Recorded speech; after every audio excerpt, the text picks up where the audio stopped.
Out with Southern rock, in with the jam bands. It's a dark time for Johnny Robb. Hey, come join us. We're going to talk about it.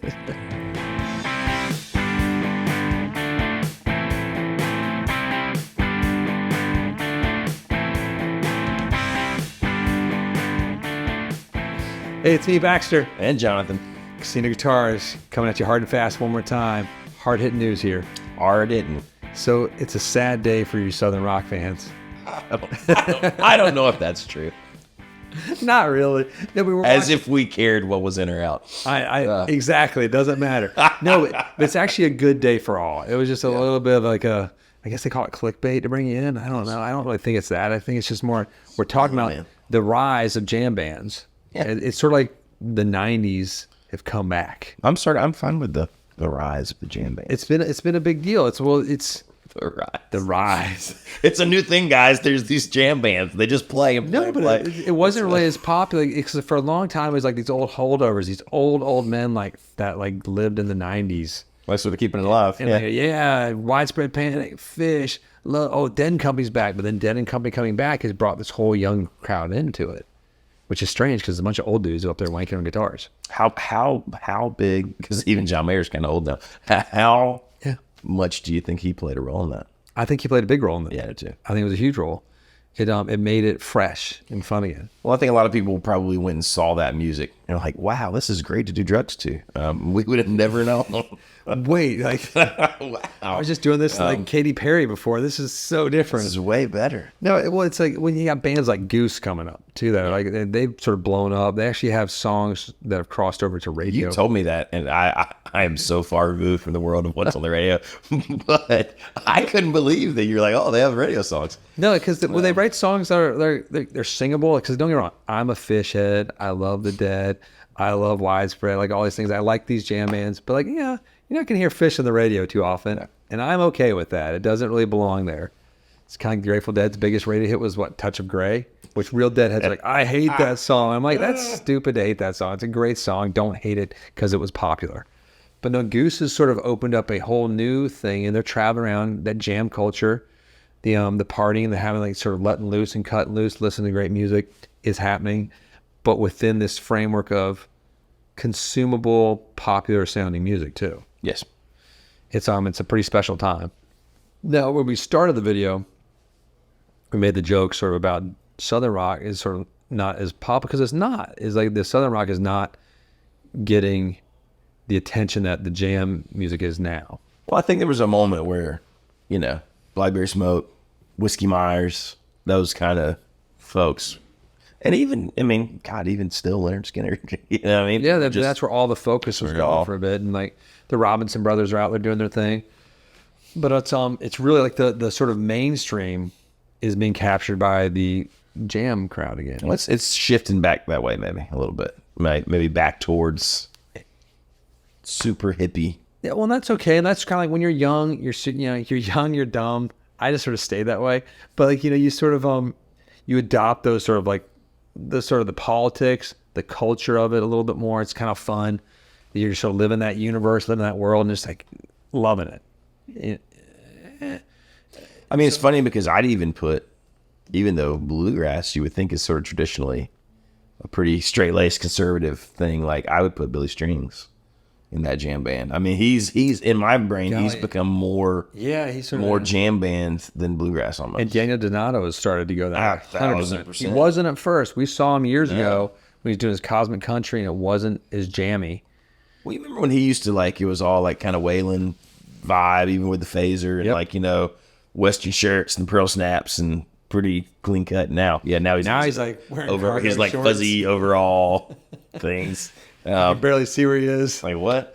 I say this because we just saw him live at First Friday here in Southern Pines, a block and a half away from the guitar shop. It was amazing.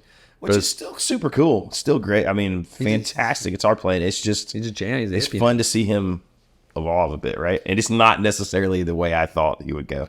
Well, and here's one we don't really think of a lot either. Going back to the '90s is Dave Matthews, who is still out there playing huge sold-out shows. But no, you think of him as like he's a huge commercial pop star. Yeah. But when you go see his band live, it's a jam band. I mean, I don't know that, like, because everyone in the '90s even into, I would say, early 2000s was like Dave Matthews fan, but they were like radio Dave Matthews fans. Right. So unless you like went to the shows, you didn't realize maybe Like he's going this to go is a off jam band. Yeah. 15 minutes on this song. Right. I mean, he's not going off on like all of his huge pop hits, but you know, you might see like, you know, Crash Into Me is going to have an extended sort of fiddle saxophone outro. It's not going to be just the radio. Or talk about blues track. Which I'm going to say, people probably hate on Crash Into Me. If you loop that cool little progression with the bass line and just jam over it, it's one of the Wonderful. my most favorite like E major things to play over. We both like E major jams. Yeah, we do. It's a little bit different. We like those little half step into the E, have that little E flat, D sharp, whatever you want to call it. But Blues Travelers, another one was like the band's like it's so many. They had those huge like 2 to 3 big giant massive hits, and then people would go to those concerts and like there's one camp that was like that are there for that. The other one's there for what they love, the jamming, because those guys would shred and jam, like the guitar player, the harmonica player, like Popper. I shredding. still say to have been that guitar player and have to like try to solo after the just straight up harmonica savagery would just be hard. It would sort of suck. It would be a tricky I'd place almost, to be in. because it's tricky. Is his harmonica has that distortion. Yeah. He plays it too, so it has that much more organic than guitar sound. Even. Well, yeah, it's almost like a weird little B3 organ in his mouth, but well, so a lot of harmonica players, right? They can't do all those like such clean, articulate single notes that fast. So like it, you know, then you could do that on the guitar, but But he just took that from you. he took it. I would took hate it, to be John Popper. and he made it. He just made you his bitch. I think that's the whole video. John Popper makes all guitar players his bitch. And if you want to see another harmonica player who'll do that, there's a guy named Isaac Corbett, who is like John Popper. The guy I used to love, Coming in, my he's amazing. favorite harp player I was a Junior Wells fan. Yeah. But he's sort of the old fashioned like He is. like Buddy Guy type of style. Like where he was the showman and an amazing harp player, but not in the Popper virtuosic way, but much Well, yeah, if you're a guitar player with him, there's still a place for you. you can live. But not with those guys. Now, that is it's just true. amazing. Or even like watching Dave Matthews, like, because I saw them multiple times live, and it was neat. You're like, oh, I wasn't expecting this song to be 20 minutes. Yeah. And it's awesome because they're going these great little fiddle and sax and like just guitar sort of like sound blasts. And Well, even the Black Crowes caught a bunch of flack for that. for what? Well, because they had these huge like radio hits, right? And like it was out, and then you'd come to their show, and people would be like, "Oh, it doesn't sound like the song anymore," you know. And they jam forever, which like I would have been in the camp. I was awesome to see that. In fact, when the recent reunion, I think they sort of vowed at one point, "Hey, there'll be no like jamming," and I was like, "Well, I don't know if I want to come anymore." You know, I'm getting ready to go see the Ultimate Jam Band, Noel Gallagher and the High Flying Birds. Heck yes, Over the weekend. yes. But well, it's funny because we just saw a video and Noel just beefing this guitar solo for "Don't Look Back in Anger." It's awesome. If you haven't checked it out, we're not doing a whole video on it. It's a great beef. He screws it up royally. It's horrible. And he has the absolute best reaction that you could. He just takes his hands off the guitar, starts laughing, and I've done that before. his bass player's laughing at him, his band's laughing at him. It's great. Where that's the best thing. Laugh. Just be like, yeah, though I ruined that. That's his most iconic solo. Yes, it is. Like that's the only Oasis solo. You know the whole thing. And like we can almost sing the solo, and then he goes to the wrong fret. It was really bad. There's like a moment where you think, oh, he put the chromatic thing on. No, it's just. No, he's going to do some free jazz. No, it's just a beef. But it was the opposite of Nick Jonas when Beef did it, that thing. And I feel horrible. We all beef. We all beef it up. Well, that thing when you're coming out of an award show, it's not your band. At least with Noel, you know, like it's his band, and he just can be like, oh. On that thing, you got 3 minutes to make your thing. You got 15 seconds for the solo, Yes. and you beef the one thing. And everyone looks at you as a pop star, like can't play guitar, and that was a horrible moment for him. He's a good guitar player, a great singer. He's fine guitar a player. good guitar player. Fine. I'm gonna go with fine. You're a circle throat. Fine guitar player. I mean, I'm a fine guitar player. No, good. It's a strong word. You are a fine guitar A player. fine guitar player. It's fine. fine It's young totally man. okay. Oh Jesus Lord. Totally mediocre. So can I get sidetracked for a minute? Yes. Just for a minute. So we were the whole shop was lost in translation yesterday. We got lost about this movie called Tiptoes. The role of a lifetime. Gary Oldman's a side player, but he's not. But it's Matthew McConaughey and who's the girl again? from Underworld. Kate Beckinsale. Kate Beckinsale. I mean, gorgeous, beautiful woman. She's like 49 years young this year, and she's still outrageously spectacular. And so is Matthew. I guess he's cute, whatever. Yeah, he's fine. But Kate, like just kill me. But the whole plot is like, I think she's they're at their pregnant. peak in this movie. Like they're 2002. We haven't seen it. We're all gonna watch it as a shop. We're all stayed in. But like, and then she gets pregnant, I think, and they're having a baby. But then he doesn't tell her that like, his family's all dwarfs. like all of them. And Gary Oldman's his dwarf brother, I think. I don't know. Yes. It's fantastic. I love that this movie got made. We can't wait to see it. I think Derek and I were going to have a viewing party just privately, and then my wife made a surprise visit home yesterday, so it ruined our Tiptoes viewing experience. And we're going to make it happen. We got to try to make it happen before he goes to. I can't believe we were not aware that this existed. I know all rom-coms. I'm a huge fan. Okay, let's jump back to subject now for a minute. Now we got off topic for that was a minute. Derek came back in, so he had to get back on topic. Shit, Derek's been here the whole time, paying attention the whole time. vehemently.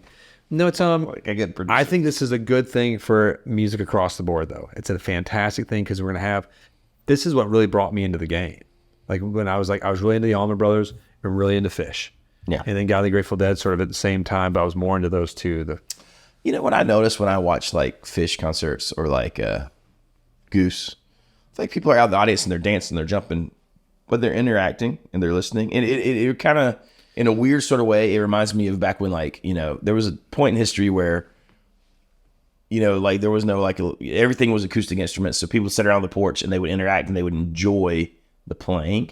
And I feel like jam bands are that on this huge level. This 30,000 capacity scale. Oh, and that makes me sort of happy that people, I mean, like, obviously I don't have the say on how people enjoy music, but I don't know. There's something seems really right about it's that. almost like Pride and Prejudice in the scene almost where like they're all that. dancing in the big dance scenes at the house. I think I don't know if that was Mr. Darcy's. No, it wasn't his estate. It was the other family's estate. But yeah, I just like that people enjoy it in the moment. They're there. No, it is true.